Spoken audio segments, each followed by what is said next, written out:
तो भूमध्य रेखा बेसिकली 13 देश 13 कंट्रीज और 3 महाद्वीपों से होकर गुजरती है। बात की जाए कौन कौन सी, तो दक्षिण अमेरिका, अफ्रीका और एशिया 3 महाद्वीप हैं। दक्षिण अमेरिका के 3 कंट्रीज हैं, इक्वाडोर, कोलंबिया और ब्राज़ील। इक्वाडोर, कोलंबिया और ब्राज़ील। अफ्रीका के 7 कंट्रीज ऐसी हैं जिनसे होकर भूमध्य रेखा गुजरती है। गैबोन, कांगो लोकतांत्रिक गणराज्य, युगांडा, केन्या, साओ टोम और प्रिंसिपे और सोमालिया। तो बेसिकली 7 कंट्रीज हैं। नेक्स्ट है एशिया, और एशिया में मालदीव और इंडोनेशिया और किरिबाती जो कि ओशिनिया का पार्ट है वो होकर भूमध्य रेखा से गुजरती है। तो ध्यान रखना, दक्षिणी अमेरिका से 3 कंट्रीज, अफ्रीका से 7 और एशिया से 3।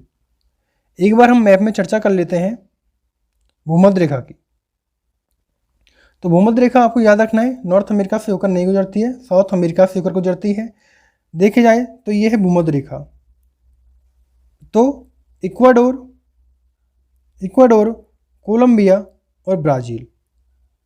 इक्वाडोर, कोलंबिया और ब्राज़ील 3 कंट्रीज हैं दक्षिण अमेरिका की जिनसे होकर भूमध्य रेखा गुजरती है।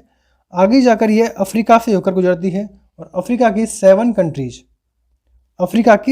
कंट्रीज ऐसी हैं जिनसे होकर गुजरती है। तो साओ टोमे और प्रिंसिपे, गैबोन, कांगो लोकतांत्रिक गणराज्य, युगांडा, केन्या और सोमालिया। तो ध्यान रखना 7 कंट्रीज हैं जो कि भूमध्य रेखा गुजरती है अफ्रीका महाद्वीप की कंट्रियों से।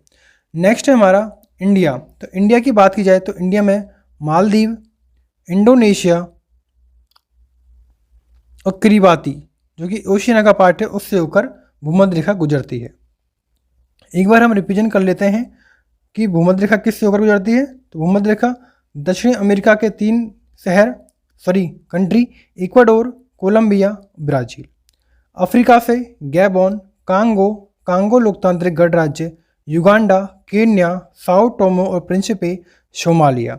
नेक्स्ट है एशिया में मालदीव, इंडोनेशिया और किरिबाती जो कि ओशिनिया का पार्ट है उससे होकर भूमध्य रेखा गुजरती है। इस तरह हमारी भूमध्य रेखा कंप्लीट होती है।